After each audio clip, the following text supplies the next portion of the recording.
எட்டாவது உணவகம் பெரியாழ்வார் உணவகம். பெருமாளுக்கு புஷ்ப கைங்கரியம் செய்வதற்காக செண்பகப்பூ, மல்லிகைப்பூ, பாதிரிப்பூ, மருவும் தமனகப்பூ, செங்கழுநீர்ப்பூ, புன்னைப்பூ, குறுக்கத்திப்பூ, இருவாட்சிப்பூ, கருமுகைப்பூ போன்ற பலவிதமான பூக்களுடன் திருத்துழாய் செடியுடன் முன்பக்கம் மிகவும் அலங்காரமாக இருந்தன. அங்கேதான் இந்த சேத்தனன் மயங்கி விழுந்து கிடந்தான். பெருமாளுக்கு பூக்களை பறிப்பதற்காக வெளியே வந்த பெரியாழ்வார் அவனை பார்த்தவுடன் அவன் மீது தண்ணீர் தெளித்து அவன் பருகுவதற்கு நீரும் கொடுத்து அவனுடைய மயக்கத்தை போக்கினார். பிறகு அவனை நோக்கி, காலையில் ஏன் விழுந்து கிடக்கிறாய்? உண்ணக்கூடாத வஸ்துவை உண்டு விட்டாயா அப்பா என்று அன்போடு விசாரித்தார். அதற்கு அவன், இல்லை ஐயா, கையில் நிறைய பணம் வைத்திருக்கிறேன், மிகவும் பசியாக இருந்தது, அதனால் முன்னாடி உள்ள 7 உணவகங்களுக்கும் சென்று வந்தேன், வெறும் காகிதம்தான் கிடைத்தது, நீங்களாவது எனக்கு பசியார ஏதாவது கொடுப்பீர்களா என்று பரிதாபத்துடன் கேட்டான். அதற்கு பெரியாழ்வார், அச்சச்சோ, உன்னை பார்த்தால் மிகவும் பரிதாபமாகத்தான் இருக்கிறது. ஆனால் என்னுடைய பெண்ணான ஆண்டாள் வெளியே சென்றிருக்கிறாள்.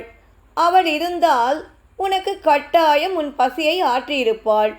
இப்போது நான் என்ன செய்வது என்றார்.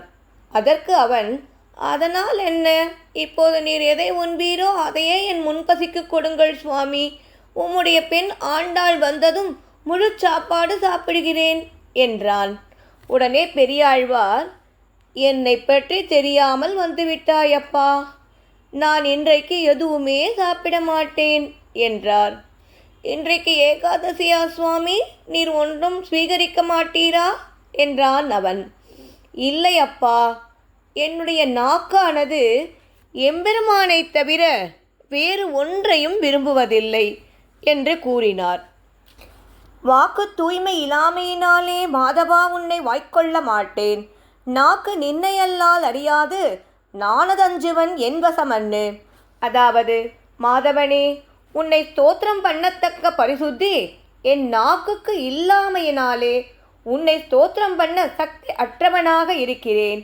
ரசஞானமான நாக்கோ என்றால் உன்னை தவிர வேறொன்றையும் அறியாது.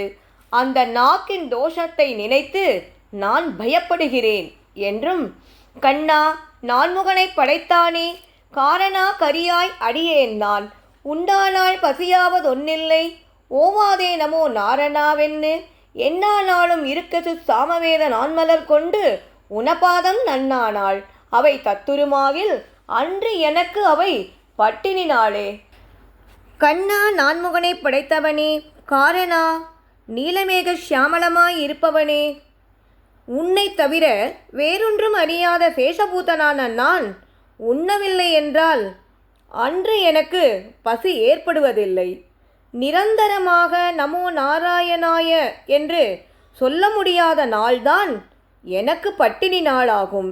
மேலும் ரிக்கு, யஜுர், சாமவேதங்களை சொல்லி அப்போதளந்த புஷ்பங்களை பணிமாறி உன் திருவடிகளை என்றைக்கு தொழவில்லையோ அன்றுதான் எனக்கு உண்ணாத நாளாகும். மந்திர அனுசந்தானமும் புஷ்ப சமர்ப்பணமாகிற அவை தட்டுப்பட்டால் அப்போது அந்த நாட்கள் எனக்கு பட்டினி விட்ட நாளாகும் என்று இதனை அந்த சேதனிடம் சொல்லி முடித்தார் பெரியாழ்வார். சரி, இங்கும் ஏதும் கிடைக்காது, வேறு எங்கு செல்வது என்று யோசித்து கொண்டிருந்தான். பெரியாழ்வாரும் கையை விரித்து விட்டாரே, தொண்டடிப்பொடியாழ்வார் கொடுப்பாரா? பார்க்கலாமா?